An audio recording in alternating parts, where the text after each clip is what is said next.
Boa noite.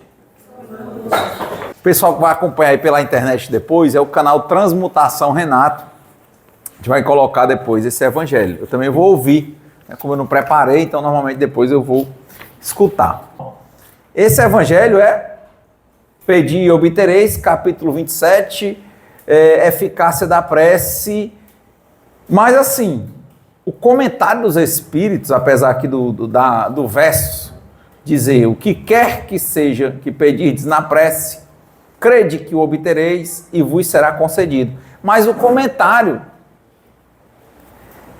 numa primeira observação aqui, ele não fala muito de prece, né? Ele fala de destino ou de programação. Ele começa a dizer sobre fatalidade. Não é isso? Então, quando vem sobre fatalidade ou não, porque a pessoa, vou pedir para quê? Se Deus sabe de tudo, Deus sabe o que eu quero, não é isso que ele vai comentando no Evangelho? E eu lembrei de 3 histórias que eu pedi que vocês guardem aí num primeiro momento, né? Primeira coisa é a história daquele filme que tinha do Al Pacino, do Keanu Reeves, o advogado do diabo. Guarda essa história. A segunda história que eu lembrei foi a diferenciação entre destino e programação.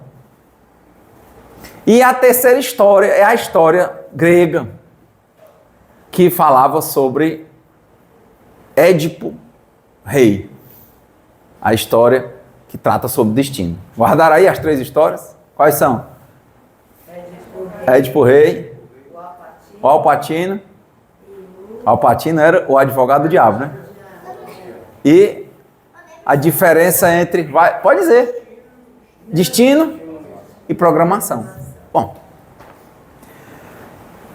basicamente, na doutrina espírita, o que eu tenho compreendido das coisas que eu tenho acompanhado, faz muito essa diferenciação entre destino e programação. Na vida, eu compreendo que o livre-arbítrio é limitado. Logicamente, tem coisas que são inexpugnáveis, inafastáveis, como dor, velhice, doença e morte. Isso aí são coisas inafastáveis.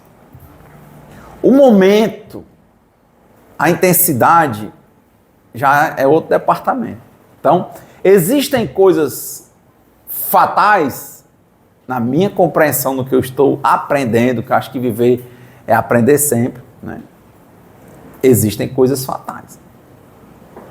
Agora, ao mesmo tempo, existe uma margem de livre arbítrio altíssima, que tem a ver com a conduta, com a reforma íntima, e aí entra nos conceitos de programação e destino. E o que é, basicamente, que eu tenho entendido sobre o que é destino? Destino é alguma coisa que você não consegue mudar. E a programação, ela é mutável a partir do livre arbítrio. Mas, precedentemente ao livre arbítrio, tem a compreensão adequada das coisas. Porque não dá para fazer uma boa escolha se não tem uma boa compreensão.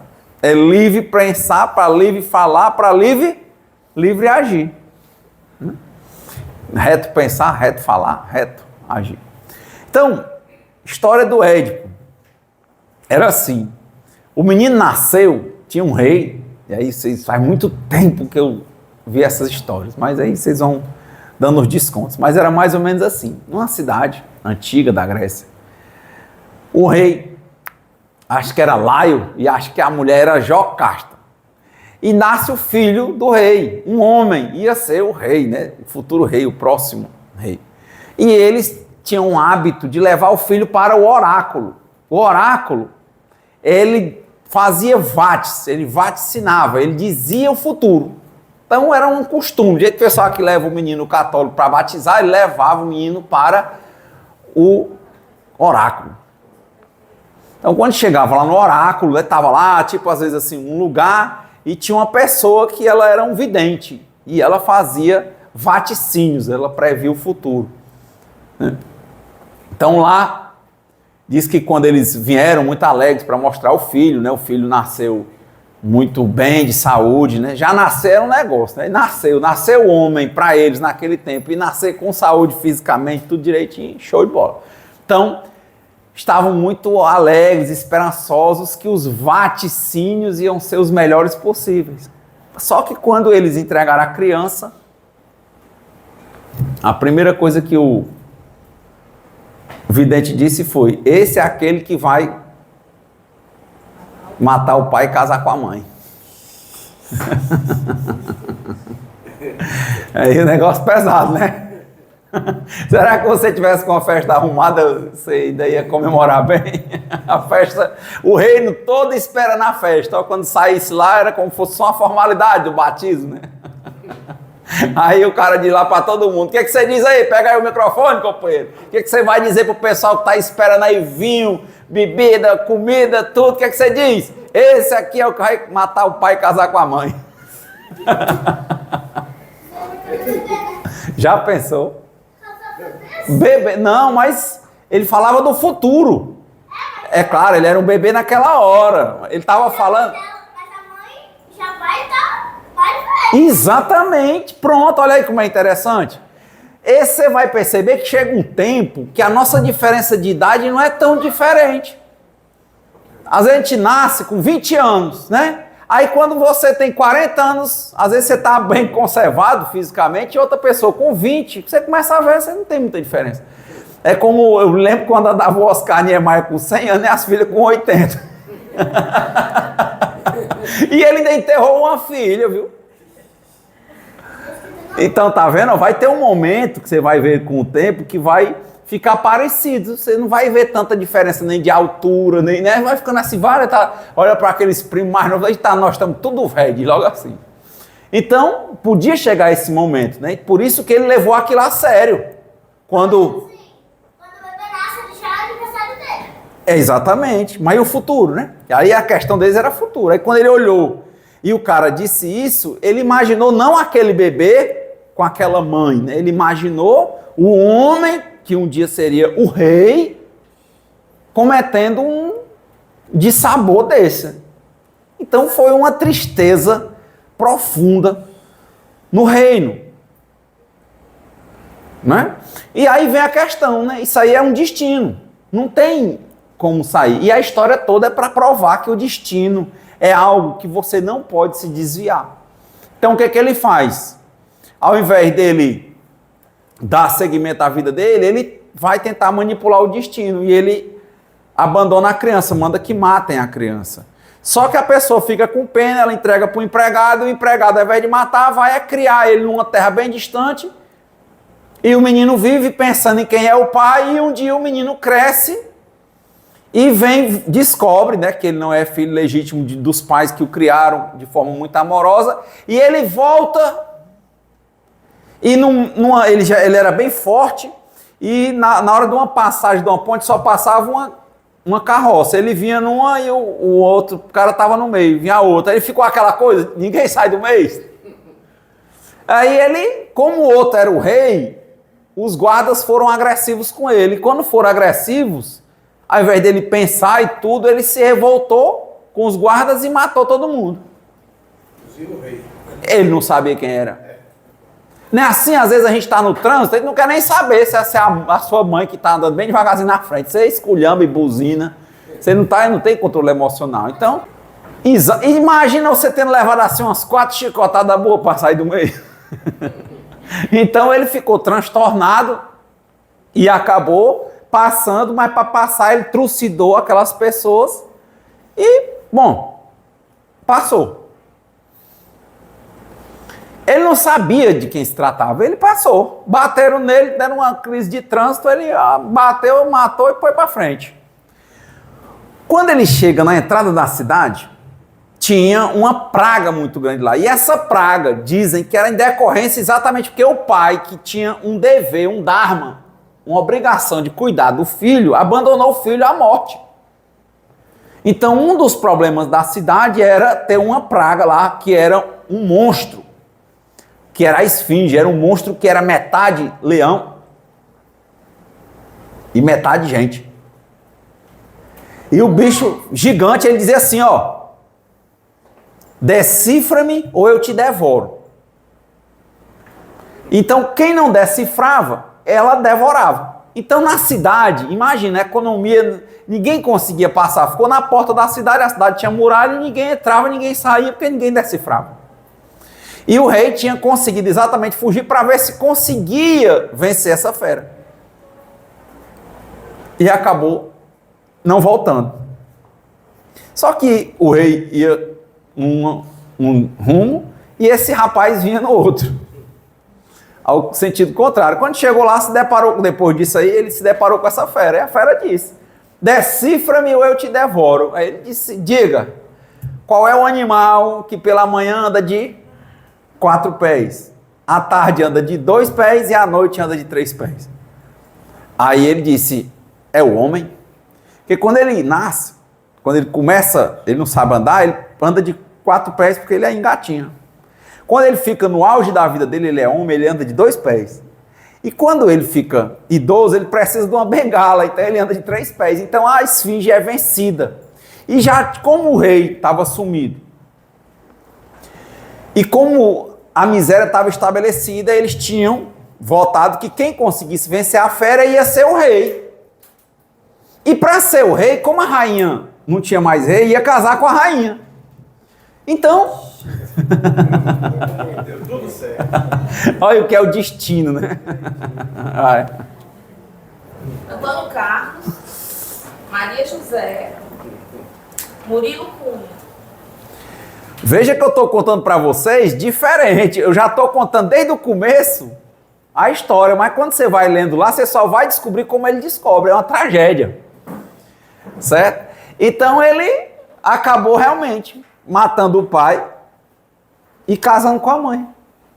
Sem nenhuma má intenção. Essas são as armadilhas do destino.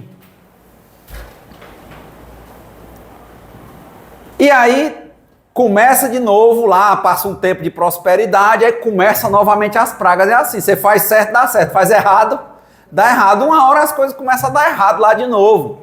Ele chama um vidente para dizer o que é que está acontecendo agora. Ele diz, rapaz, aqui o problema, majestade, é porque tem um homem neste reino que matou o pai e casou com a mãe. O que ele disse? Se eu souber quem é esse homem, eu mato na hora. Ele disse, é o senhor mesmo. É mesmo, é? É não. Agora a palavra de rei, né? Assim, né? Eu já batei a lei era essa.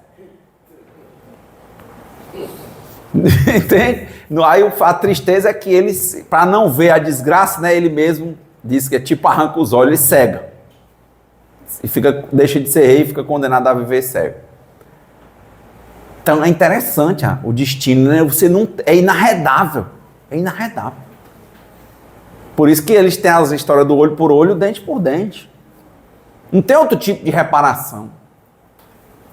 É inexpugnável.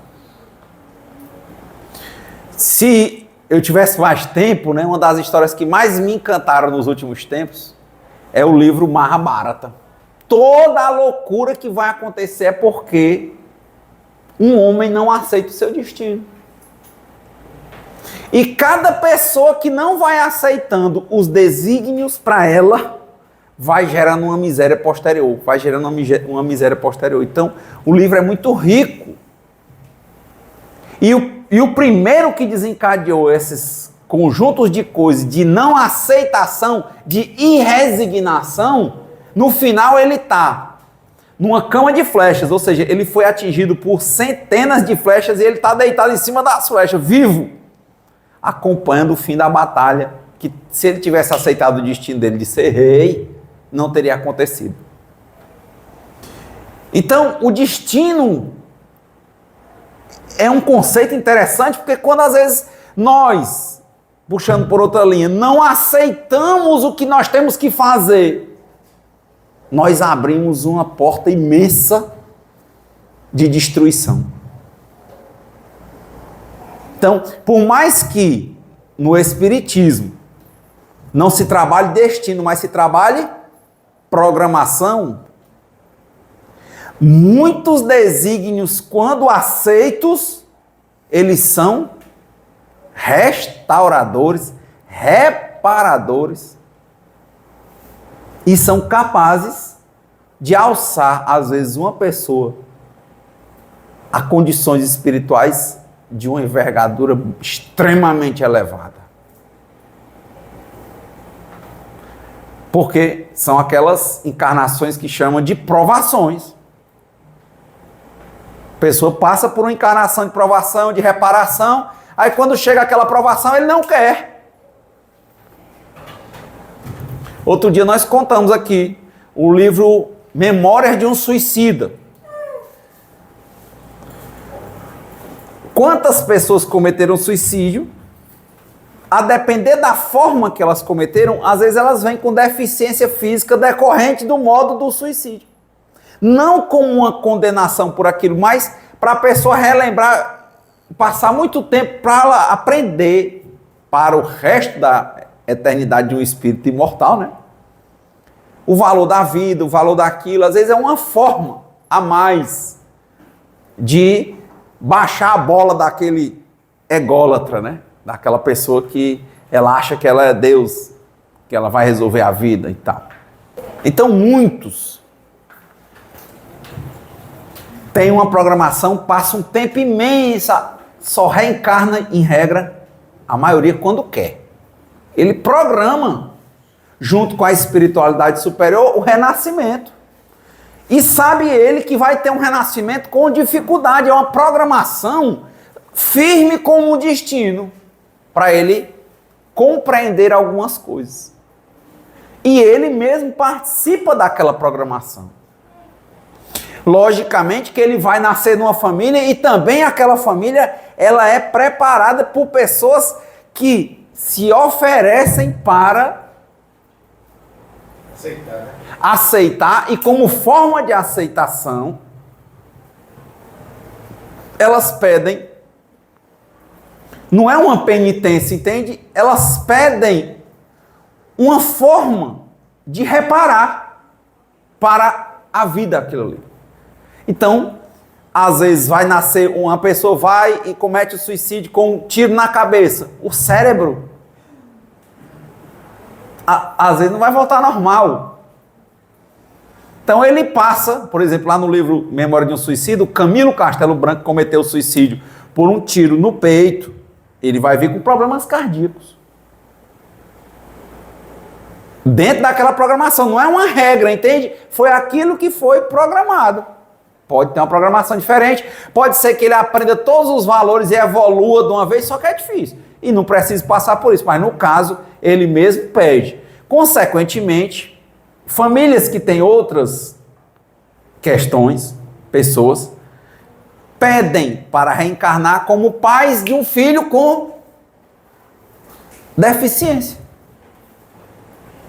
Até que ele matou mesmo, resolveu, fez alguma coisa parecida. Às vezes pede como uma forma de cuidar daquela pessoa que às vezes ele tem uma dívida com ela há muito tempo, sabe? Ele diz assim, poxa, aquela pessoa, eu fiz isso com ela e eu queria, ele vai ter um momento de muita dificuldade. E uma forma de reparar era eu vir como mãe dele, cuidar dele no momento de maior dificuldade. E aí eles alinham um programa de uma família. O ódio transforma em amor, né? Pode se transformar. Então, aquelas pessoas no plano espiritual, elas estão com várias lembranças que no plano material elas não vão ter. Mas diz lá no livro Memória de um Suicida, eles fazem esse alinhamento, essa teia da história deles. É um programa.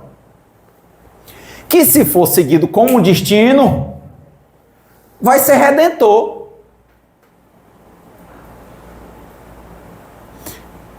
Agora, muitas vezes, antes do filho nascer, a mãe vai ser preparada, os pais vão ser preparados. Chamam ele, às vezes, em sonho, no plano espiritual, para contar, ó, minha filha, você tá aqui em casa, já pensou de noite? Tô noivo, vou casar, massa e tal, ó. Aí tu tem um sonho só pensando no casamento, na festa, não sei o quê, roupa bonita, não sei o quê, lua de mel.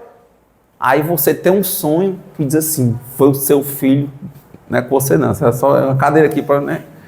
O seu filho vai nascer com um problema físico e mental que vai durar a vida inteira. Rapaz, eu apontando para a cadeira, a menina engoliu, eu salei você. Eu falei assim, pois é. Aí ele diz, olha, você lembra que na última encarnação que você teve aqui nessa colônia, você tinha se programado, não era que você ia reencarnar, que ia ser mãe do fulano, o fulano agora está no ponto, vai reencarnar e você está no ponto, está casada, vai ter filho e tal. A gente está dizendo que agora aquilo que você estava com vontade, que você, depois de passar muitos anos aqui, você programou aquela maternidade linda, redentora, de ser mãe de um filho com problema de saúde, vai chegar. Aí você... Meu filho, eu sou bonita, eu sou uma gata, eu malho, eu tenho grana, eu tô bolando meu casamento lá no hotel, não sei o que, tu vai me dizer que eu vou ter um filho deficiente para a vida toda? Eu tava pensando até em não ser nem mãe para não estragar o meu corpinho. Pois é. Mas você lembra? Não, não quero não. Não quero. Ao menos lá no Memória de um Suicida, quem já leu esse livro? Ouviu? Não é assim, né? Ele não obriga. Estava programado. Pode-se dizer que estava destinado. Mas ela quis? Não. Normalmente no plano espiritual nada é forçado. Ele vai dizer assim, porque, ó, tudo bem. Mas na frente, um dia você vai aceitar. Então veja que numa programação, o livre-arbítrio, ele está lá, você escolhe, você é chamado, não é forçado. Não é. Mas nem sempre você quer. Você não aceita.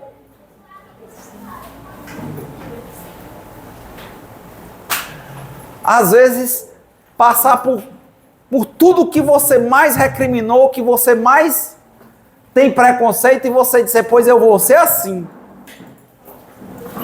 Você já imaginou, por exemplo, um senhor de escravos do século XVI, altamente torturador, injusto, e ele dizer assim, olha, eu vou reencarnar como negro, doente, homoafetivo, num bairro pobre, com uma condição difícil. Não é para todo mundo, não. Ele que passou anos escravizando e batendo e isso e aquilo, aí ele vem e não tem como ele não sentir o peso do preconceito.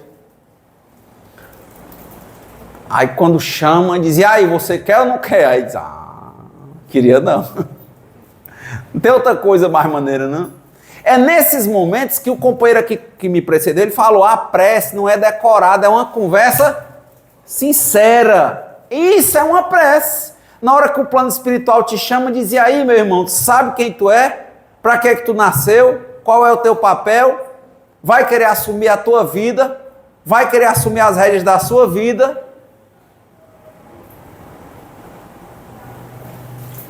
Ou não? Aí é a hora que a onça bebe água, né, menino? E aí? Vai ou não vai?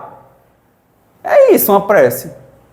Porque é tão profundo, cara, que você é o seu próprio vaticinador, você imagina. O rastro de miséria.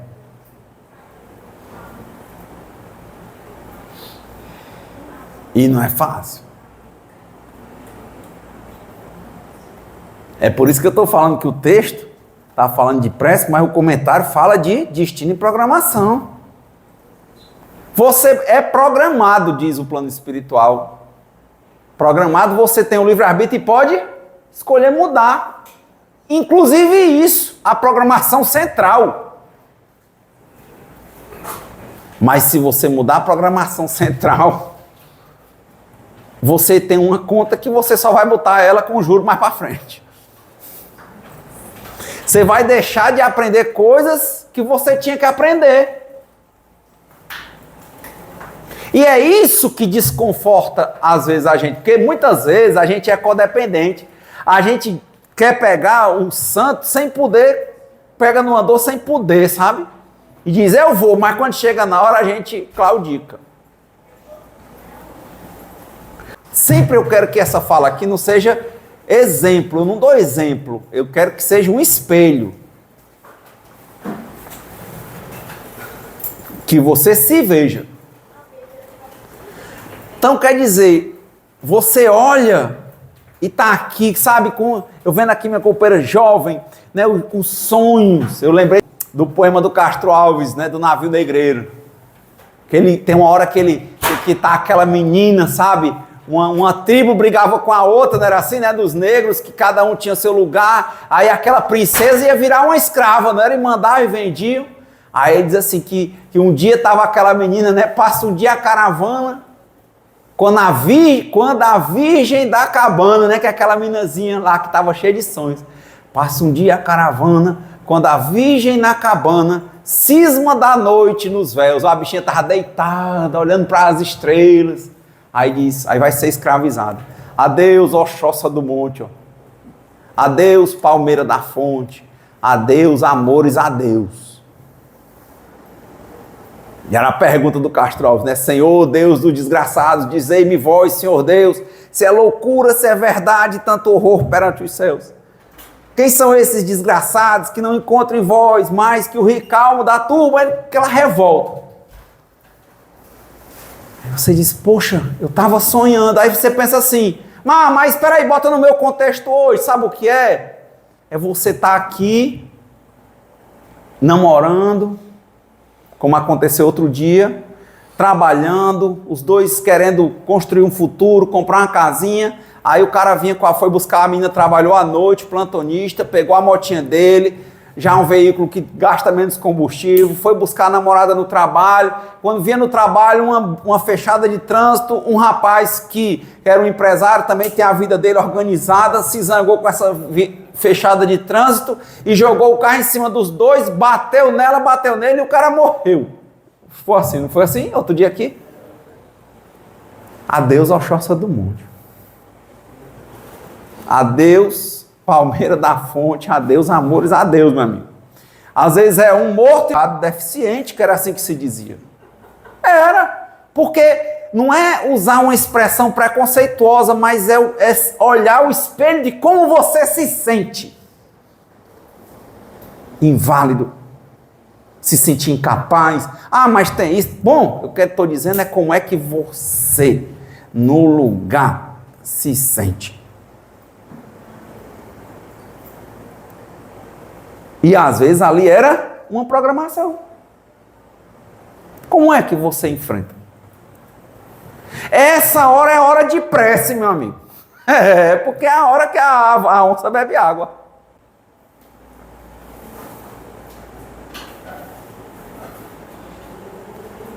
E aí vem. Como é? O que você quer? Você quer continuar? Você quer rezar para morrer? O que você quer fazer? Então, o livre-arbítrio vai sempre vir. É você estar aqui agora, ser uma filha amada dos seus pais, estar estudando, passa no concurso, quer a sua vida. Eu conheço um casal ali, o cara perguntei, cadê teus filhos? Tá ali, não, um é da AGU, o outro é não sei o quê. E tem filho? Não, ela não quer ter filho, não, ela quer só curtir a vida dela e não sei o quê, não sei o quê. Tá certo. Aí às vezes você está ali na sua vida e tal, aí aqueles pais que te criaram de uma forma muito amorosa, aí um pai fica inválido.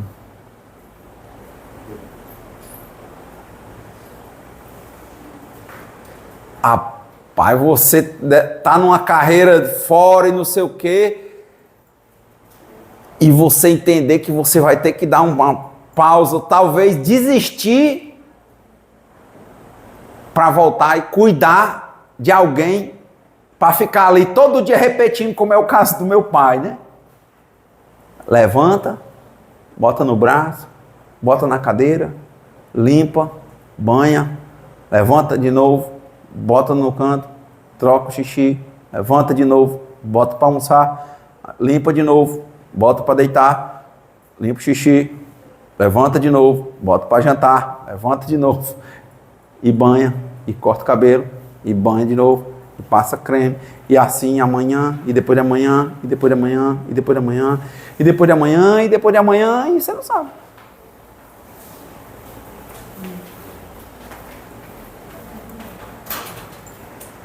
Ou isso não acontece?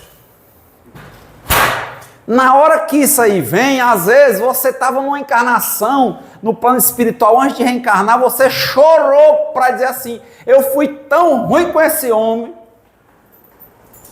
que eu queria, e esse é uma pessoa que foi tão boa para mim, que se eu pudesse um dia, numa maior precisão dele, eu queria dar a minha vida para cuidar dessa pessoa.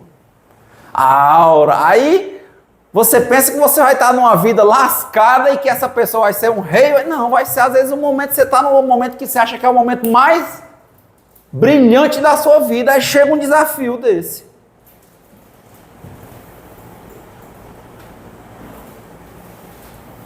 Outro dia uma moça, não foi linda, ela foi almoçar, não sei como foi, pegou a pimenta, cheirou a pimenta, não foi? Aspirou, está sem movimento do corpo, uma menina nova. E quantos casos não tem aí? Desafiantes, gente. Porque aí não tem qual é o decorado. Bebê o quê, meu amigo? Tu vai pegar ou não vai pegar o teu pai? Não tem bebê não, menino. Ou pega ou não pega.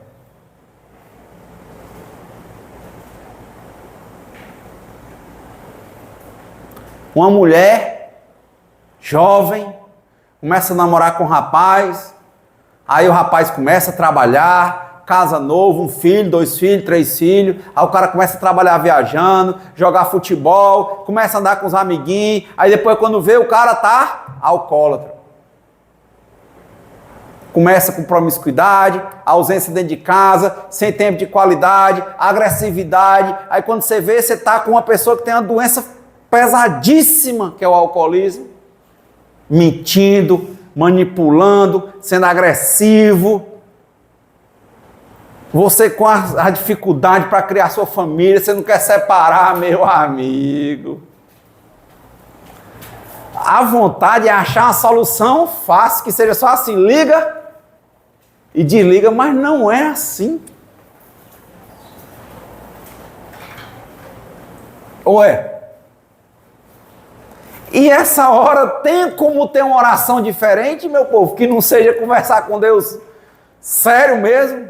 Você passa o dia todo conversando, cada vez que você tem um problema, você sabe, vem logo assim, como se viesse uma bíblia de perguntas na sua cabeça. O que é que eu faço? Faço, não faço, deixo ou não deixo, fico ou não fico, vou hoje, não vou amanhã, bota alguém, não boto. É toda hora aquilo ali, e você olhando assim, sabe, por uma luz, sabe, eu quero fazer o que é certo. Nessa hora, às vezes uma coisa pulsa dentro de você, dizendo assim, você tem que ser uma pessoa boa, você tem que fazer o que é bom, você tem que ser justo, justa, correto. Independentemente se teve programação espiritual ou não, quero saber agora o que você vai fazer. E sempre vai ter escolha. Como eu disse. Aí vai bater nos grandes questões espíritas. Eutanásia é um caminho. Não é isso, não? A pessoa ficar aí sem saber nada, mata logo. E o espírita vai dizer, meu filho, isso é uma fase. O espírito é imortal, você não vai matar a pessoa, você mata o corpo. Assuma a sua parte. Deixe que Deus, que deu a vida, tire. Mas eu não isso, eu não tenho tempo, eu não aquilo, tá vendo? Do jeito que você pode ter uma redenção, né? Você pode pegar o ano da redenção voltando. Nós vamos pegar o Guanabara aí, né? Pega o ano da redenção e voltando. É, porque cria um buraco, gente. Cria um buraco. Não é? É a questão. Então não tem um... Sabe, eu fico olhando, é isso. A vida, ela é um rio. Rio. Rio não tem estabilidade, ele é movimento sempre. Sempre, sempre, sempre. Você está se acomodando numa coisa, você acha, eu vou fazer o concurso e vou passar, eu vou ficar estável. Aí vem um casamento ruim, aí vem uma doença, né? Aí vem um filho que é drogadicto, aí vem, não é assim não? Aí quando você vê, vem a velhice. Aí vem uma doença, aí vem, a vida é movimento. É aquele rio passando por pedras, subindo um monte, descendo um monte, as coisas passando e você não querendo, você, ao invés de viver e ver a realidade, você fica lutando para que a vida pare o rio. Você não entende que se você parar a água do rio, a água vai apodrecer. Virou uma lagoa. Só que, na verdade, base de rio, aquela água parada, que é isso, um pedacinho de vida num rio imenso, só faz a água juntar o que é ruim. Na verdade, é uma ficção, é uma ilusão, é uma mima. Querer que a vida seja estável, parada. E às vezes a gente quer fugir da própria vida achando, né, algum subterfúgio. Mas, meu filho, a sua vida é uma aventura só. Não se preocupe. Quando você descansa um pedacinho, mais tarde você acorda, tem uma confusão. Então, não precisa você andar atrás de aventura, meu amigo. Tenha calma. Que é mais aventura do que a vida da gente. Que você, quando está buscando atrás do tostão, né, atrás do real, aí vai, quando arruma um realzinho, aí aparece um aproveitador. Eu conheci uma pessoa ali que ela era um cargo do top, ganhou o teto. Um filho drogadicto, era uma pisa nela todo dia, ou era R$1.000 todo dia para usar de droga. Ministro, num dia que não dava, ela apanhava. Oh. Mas você olha fora, acha que ali a vida está ganha porque ela tem um salário mensal, estável. Meu filho, isso aí, o rio da vida é muito mais emocionante. E não tem jardim mais verde. Eu não tenho a menor dúvida que vocês estão passando pelo movimento de vocês. E estão sofrendo porque estão querendo parar o rio.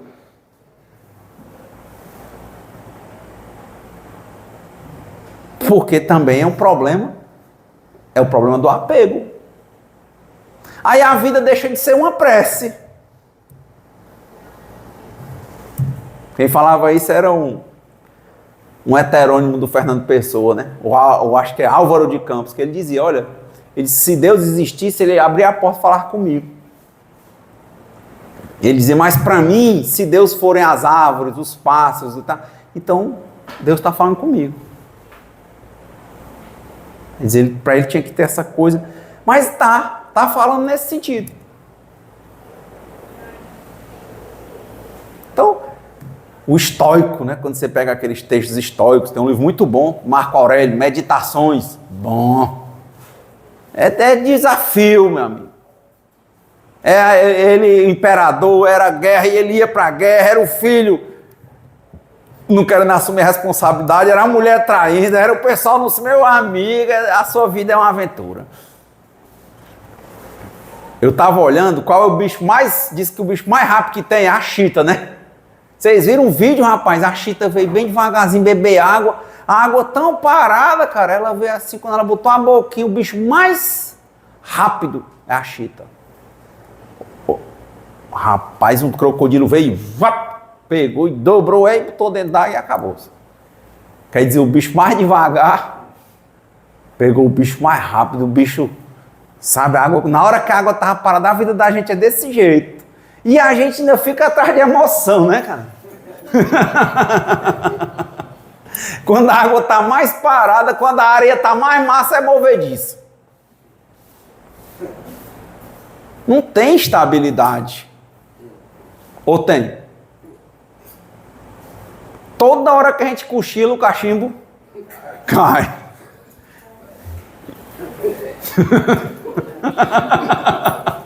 É pesado, cara. Por isso que ele assim, ei, vigiar, né? Vigiar e orar. E, rapaz, é só estar atento à sua vida. A sua vida vai ser toda uma oração e uma missa. Porque é movimento, cara. Aí o cara, rapaz, eu tô procurando, minha vida tá monótona, eu vou buscar um barato bem acolá. Mas precisa não, espera só um pouquinho. Espera só um pouquinho. Não tem, gente. Não tem. O problema é esse. A gente fica com medo do que vai vir, aí fica fugindo, cria outro problema. Mas a vida é assim. Tudo passa, mas vai ter um momento de tranquilidade e um momento de desafio. Sempre. Sirihan, naquele livro Em Busca da Sabedoria, ele diz: quando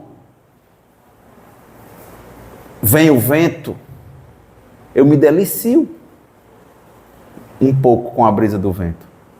Quando o vento vai, eu sinto um pouco de calor. Mas não é assim que a gente faz. A gente sente o vento, aí quando vem o calor, não quer calor. Fica com raiva por causa do calor. É assim, a gente só quer que a vida seja estável, só que a vida não é estática. Ela é um rio.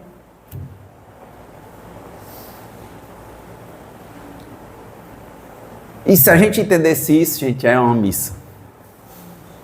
O dia você olha e diz assim, eu conheci uma senhora que depois que ela casou, que depois que ela teve filhos e netos e um filho que cuidava muito bem dela, aí ela foi, se acomodou aquela coisa de assistir a missa 5 horas e rezar, cochilou. A mente começa a parar. Aí vem quem? O alemão. Quem é o alemão? Alzheimer. Não dá. A vida, ela é uma aventura. Ela é uma missa. Ela é uma prece constante. Quem está vendo a realidade não está com medo, ele está vivendo. Ô, rapaz, você vai perder a oportunidade de alguém que você ama dizer eu te amo, se você sabe que depois vai ter algum rebuliço que talvez não dê tempo que aconteça alguma coisa.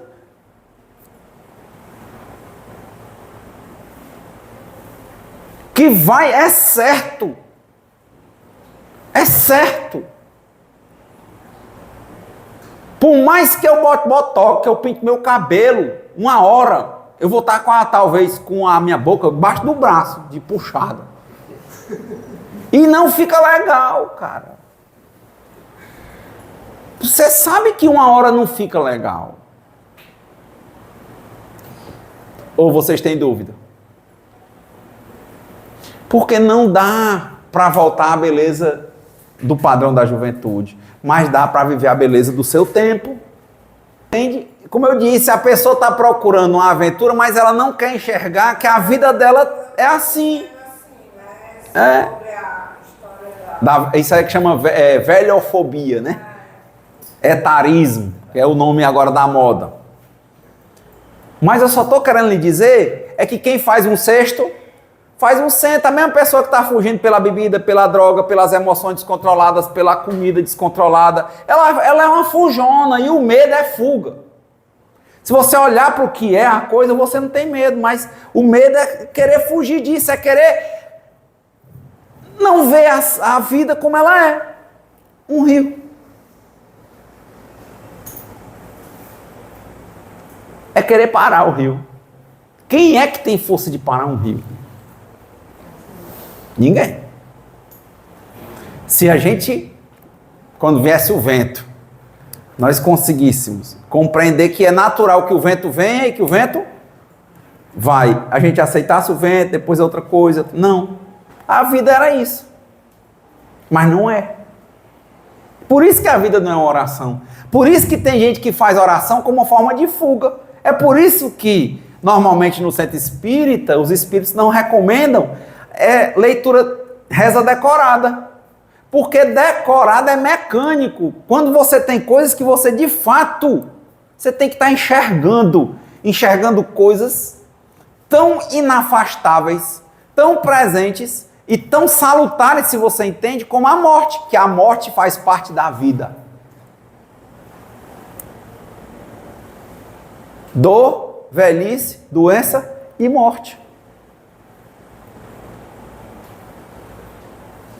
Isso eu acho que é o maior contato que a gente tem com Deus, a maior prece, é quando a gente está olhando a realidade da vida da gente. Quando a gente consegue ver a realidade, não foge, a gente pode chegar à verdade.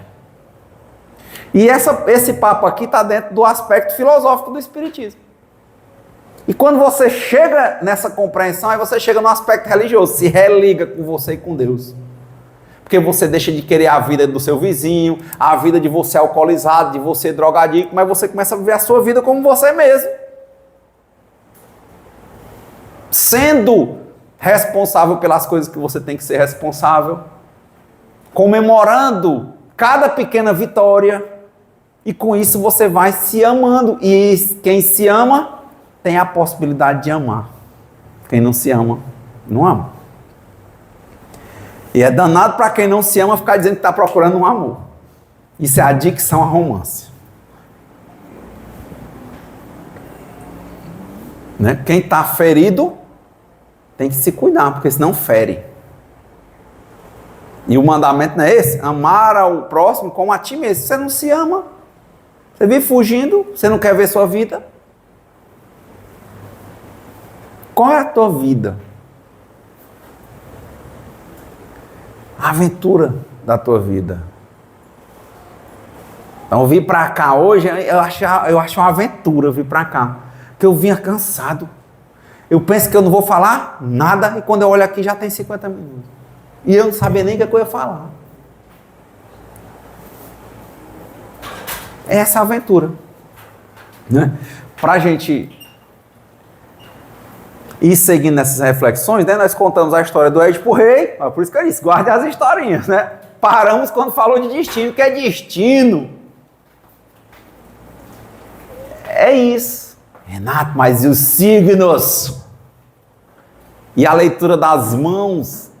Quem já estudou tanto a astrologia como a quiromancia, diz assim, ó, você é destro, a mão esquerda é a propensão natural, a direita é o livre-arbítrio, tem escolha.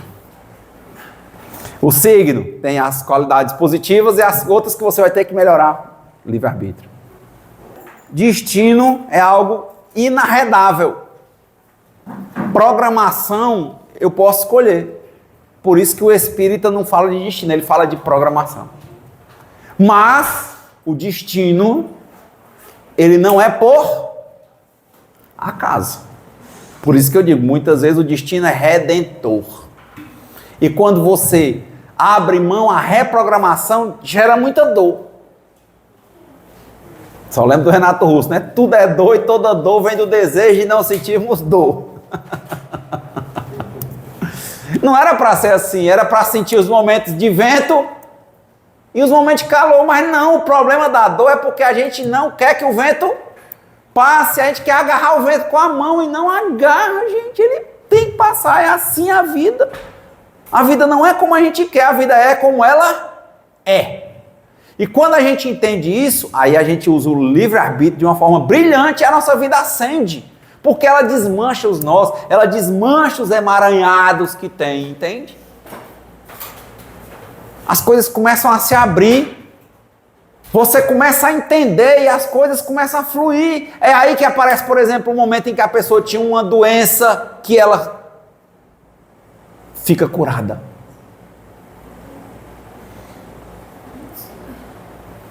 Porque ela tinha uma programação e aquela doença era para ensinar algumas coisas para provavelmente baixar o ego.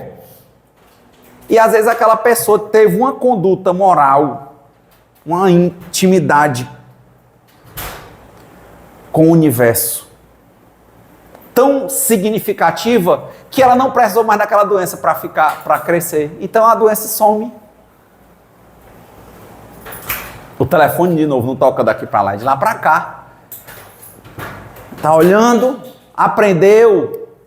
Por que vai ser olho por olho, dente por dente? Foi programado, mas você aprendeu sem precisar da dor. Então, por isso que diz, a dor é necessária e o sofrimento é opcional. Se você aceita, às vezes a dor se desmancha. Se desmancha, por isso que eu não estou dizendo que a vida é só dor, não. Eu estou dizendo que a vida, sabe o que é? É aprendizado constante. Não, eu também não acho que seja aceitação, é compreensão. Quando a gente compreende, às vezes uma dor se dilui. Desmancha. Porque ela era só uma forma de te ensinar. Quando você já fez a prova, já sabe. Desmancha.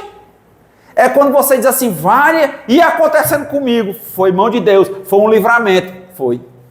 Porque você tinha aquilo ali programado para você. Mas a tua conduta que reflete a tua escolha de vida, mostrou para a vida que você não precisa daquela dor. Mas a gente sabe que o tanto de dor que a gente precisa. Por quê? Porque a gente sabe o que é errado e vai. Paulo dizia isso. Ele dizia mais ou menos assim, sabe, eu não sei, eu sei o que é certo, mas eu, sabe, não consigo, eu faço o errado. Duryodhana, engraçado, né? Lá no livro Mahabharata, diz a mesma coisa. E a conceituação dos espíritos, do livro dos espíritos, para nós somos espíritos imperfeitos. Que é isso? É aquele que recebe orientação para tudo que é certo e faz o que é errado.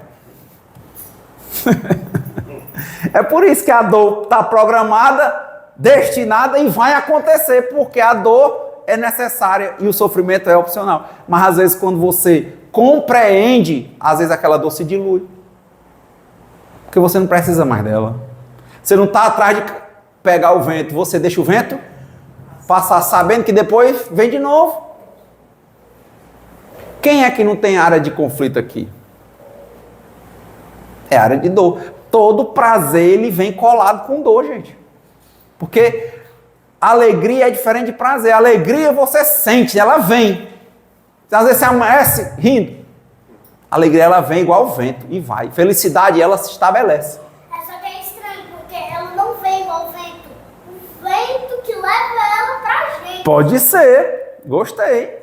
O vento pode trazer alegria para você. Talvez nesse mesmo sentido.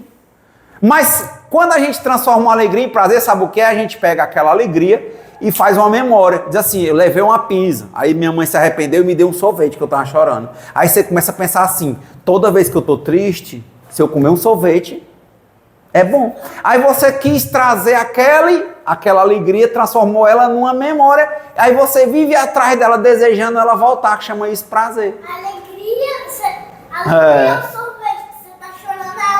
Você começa a achar que a alegria é sorvete. Você entendeu? Você começa a achar que a alegria tem a ver com sorvete. E transforma você em um cara como eu, um comedor compulsivo. Se eu ver pizza, sorvete, eu vou comer muito. Porque talvez tenha alguma memória minha que está atrelada achando que sorvete quer dizer alegria. Olha como ele está entendendo. É isso. Aí eu infectei a alegria de nome de prazer, virou uma memória. Se tem uma memória assim que você não consegue entender, quando você toma um sorvete, aí vem. Você acha? E você acha que resolve, só que só é um momento. Aí você come, você mastigou o quê? A memória. Aí passa bem ligeirinho. É igual quem usa droga. Ele bebe mais, usa mais, usa mais, usa mais. Mas não vai resolver, entende? É porque a cabeça dele quer entender que aquilo ali vai tirar ele da tristeza. Não vai. O que vai tirar ele é ele olhar. É ele entender a vida como ela é. É ele sentir as coisas, ver as dificuldades e aprender, ver as facilidades e aprender. E tá aprendendo todo dia. Mas quando ele transforma a alegria em uma memória de prazer, ele fica desejando repetir, concorda? Aí ele sofre para repetir. Aí ele chega e vai beber, ele não sabe beber uma dose, ele tem que beber milhares de doses. Ele vai praticar ato sexual, ele não sabe ter uma experiência, ele tem que ter uma sequência infinita. Porque passa rápido, igual ele notou do sorvete. Ele come e passa, ele quer de novo, quer de novo, quer de novo. Qual a diferença dele para um cara que está usando crack ali fora? Ele quer de novo, quer de novo, quer de novo. Ele tem uma dor, uma ferida que ele não quer ver.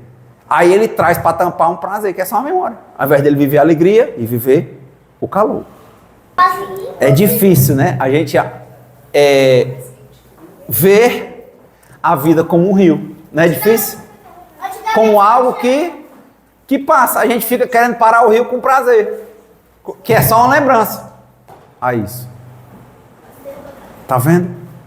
É o problema do apego às memórias, ao que a gente viveu no passado, a querer parar o rio, a querer que a vida seja como a gente quer. Por isso que eu disse, não é uma questão de, acho que não é aceitação, como a colega falou, sabe? É compreensão mesmo. Viver não é viver prazer, viver é aprender. Está aprendendo. E toda vez que a gente fica trazendo memória, a gente deixa de aprender. É o todo.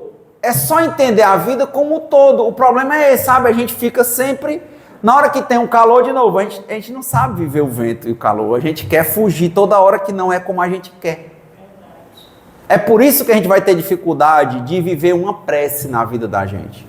Por quê? Porque a prece, ela acontece na hora dos momentos mais difíceis. E nos momentos mais gostosos, a gente sente uma energia tão legal que a gente chora de alegria e diz assim, oh meu Deus, obrigado. Tá vendo? Quem vive a vida como ela é, com o movimento da vida, vive em prece, chora com Deus, fala. E na hora dos momentos difíceis, fala também, porque tem escolhas a tomar. Tem escolhas a tomar. Toda hora que a gente está fazendo escolha, que a gente está sentindo, é uma prece. É uma prece. Quando eu me apego, quando eu crio a ideia, né? Você imagina uma meninazinha bem magrinha, que ela não tinha o padrão de chamar dessas meninas que já tem o corpo todo já formado, bem jovem, e ela não chamava atenção. Aí ela começa a ficar mocinha, ela olhava para as amigas, ninguém olhava para ela, ela queria ser cobiçada. Aí quando ela começa a botar um corpinho, agora a menina bota uma roupa super mais curta, escreve o corpo todo de tatuagem, faz tudo para chamar atenção, para ser vista. Aí ela começa a ser vista. Ela começa a se alimentar, se torna uma adicta, uma escrava da aprovação dos outros. Ela quer ser vista e ela acha que a pessoa olhar para ela e desejar ela é ser amada, porque ela não se ama. Ela faz tudo para sentir aquele prazer de novo que foi ser olhada pela primeira vez por menino que ela paquerava, sabe? Ele olhou para ela assim, nem que ele tenha olhado com a cara assim de um leão que queria devorar ela, mas ela nunca tinha sido olhada. Ela guarda aquilo ali com uma memória, aí fica repetindo. Aí quando ela chega a determinada idade que aquilo ali passa, ela continua com aquela mesma memória. E sofre. Porque ela não sabe se achar bonita, ela não sabe se cuidar, ela não sabe se gostar, porque ela não quer ser ela quer ser aquela que chamou a primeira vez a atenção do leão. Mas o que a gente está colocando é isso, né? Por que a gente quer repetir?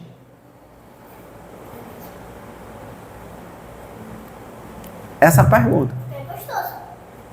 E de onde é que tirou isso? De ter provado. Você provou, gostou, guardou a memória. Aí às vezes você rejeita os outros, só quer repetir aquilo ali. E não quer repetir só uma vez. E geralmente você vai começar a repetir mais vezes quando você sente que a vida não está como você quer. Aí você acha que é feliz. Quantas pessoas você vê exatamente pegando uma coisa simples e diz assim, é que eu gosto da minha infância. Não, eu gosto daquele momento que você guardou. É por isso que a gente não vive em prece direto, que era para viver, porque a gente não quer viver a vida da gente, a gente quer viver só essas memórias.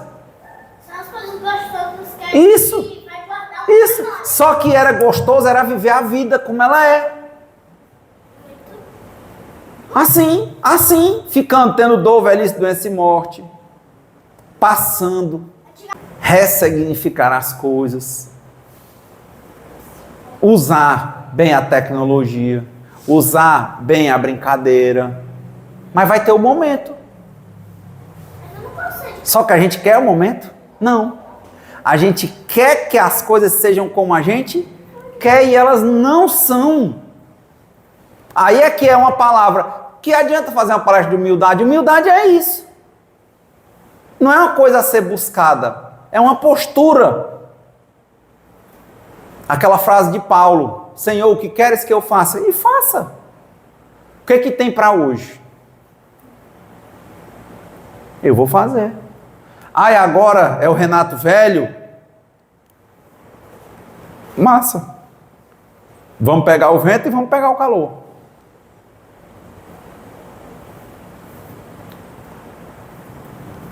Mas tem que ter uma coisa chamada atenção. Se a gente desvia um pouco, a gente quer fugir. Sempre. Fugir por memória. Fugir por conceito. Fugir por ideia. E aí, lógico, a vida da gente se torna mecânica. E deixa de ser legal, mas ela é dinâmica. Ela é legal. Só que ela tem que ser vista como ela é. É, não como a gente quer. É uma coisa chamada movimento. Deus dá um impulso oficial em tudo. Deus faz a sua vida não ficar parada. Não ficar ruim. Não, ele vai ter momento difícil. Mas vai passar. E vai ter momento legal. Mas também vai passar. É a vida. Se entender, compreender ela assim, é outra vida. Mas vocês, sendo sinceros mesmo com vocês acham que vocês estão vivendo a vida como ela é ou querendo, vivendo atrás de vento, de prazer, de lembrança? A gente tem como sempre fazer dúvidas. Fazer dúvidas é uma coisa interessante. Está se perguntando por que as coisas estão acontecendo com a gente. No sentido de ver o que é isso. A gente pouco pergunta o que é uma coisa. A gente já traz a ideia de já sei. Não é assim, né? A gente já sei. Então, como é que eu sei? Será que quem conviveu comigo, aquela história que eu contei do Buda, do cara que veio e cuspiu na cara dele, foi naquele dia. Aquele cara no outro dia estava nos pés do Buda, era outro cara. O que eu tenho compreendido, de novo, eu não estou trazendo coisas que eu sei, eu estou observando com vocês. Quando eu trago memória e fico tentando que a vida seja como eu quero, é a hora que eu fico querendo andar contrário ao rio. Mas eu não consigo. É por isso que dói. Por isso que todo prazer, que não é uma alegria, é só uma memória, traz dor com ele. Porque você fica querendo repetir. Essa questão, que só faltou a história do advogado do diabo. Essa questão de compreender as coisas como elas são, e são um todo. Vida com morte. Vida com dor, velhice, doença e morte. Vida com vento e momentos de calor. Vida como essa dinâmica constante. Isso vai ajudar a gente a viver sempre em contato com o todo. E prazer, essa busca de prazer, como quem disse, viver é ter prazer. Isso não é ser novo, isso é uma mente velha.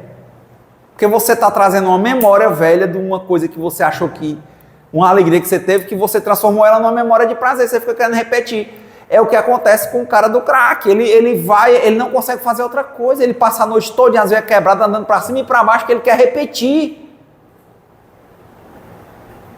Eu vi um cara, num dependente de amor e sexo anônimos, as unhas dele estavam completamente feias, dizia assim, olha, eu ganho 10 mil reais, eu não tenho um tostão, eu gasto todinho com prostituição, eu não consigo ver.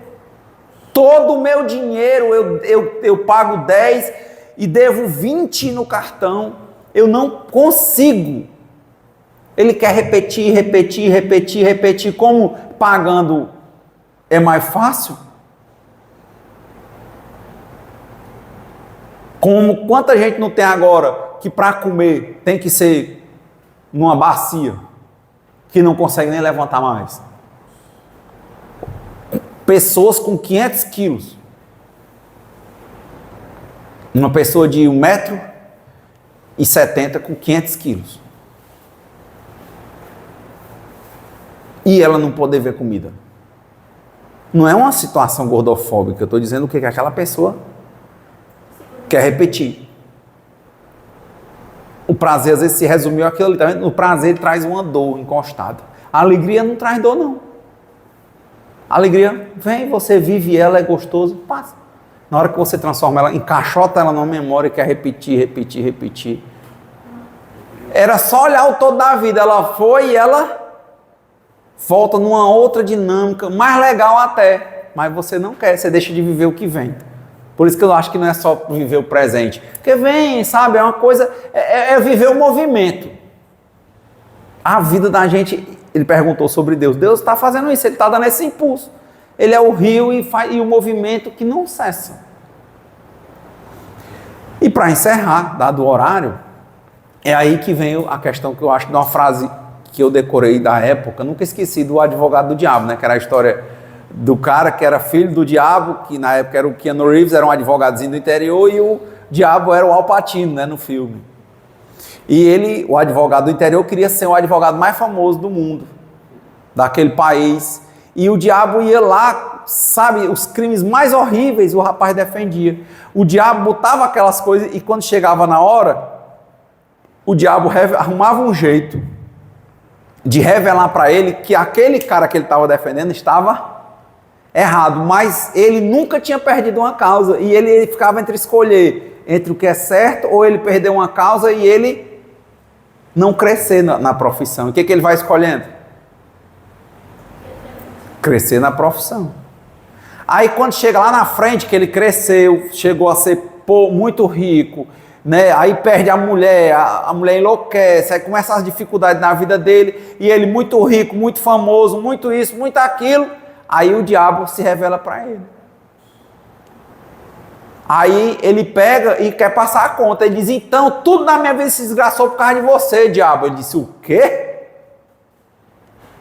Eu, toda a vida lhe mostrei, você escolheu ao livre-arbítrio. Você tem um Deus que ele diz, olhe, mas não toque. Toque, mas não prove.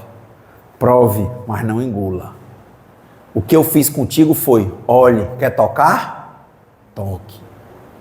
Quer provar? Prove. Quer engolir? Engula, mas eu nunca botei na sua boca.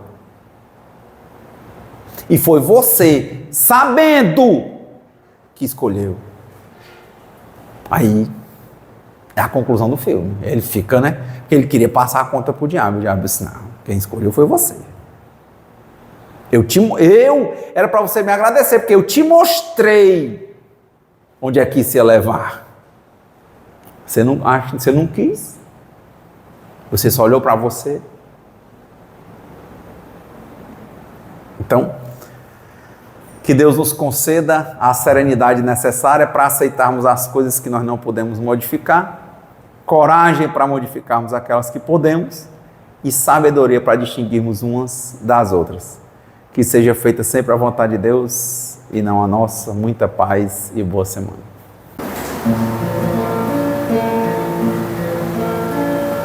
Tu te haverás de dar praia.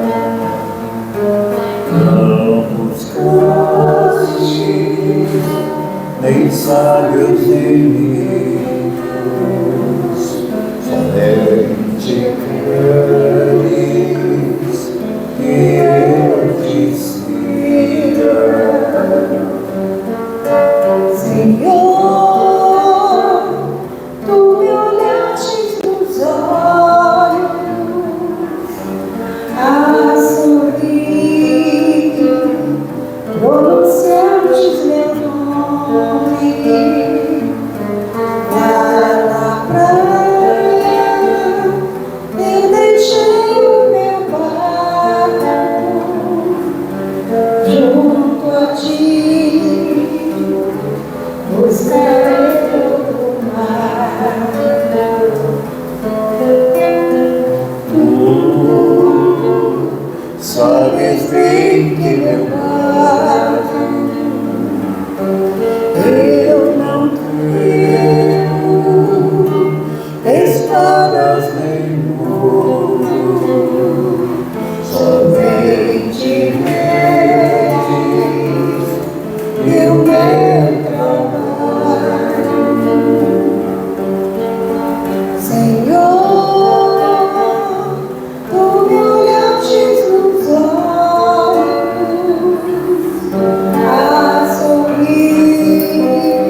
tão solicitas meu cansaço, que a outros descanse, amor que almeja seguir amando. Senhor, tu me olhaste nos olhos, a sorrir, pronunciaste meu nome na praia. Eu deixei o meu barco junto a ti, buscarei outro mar.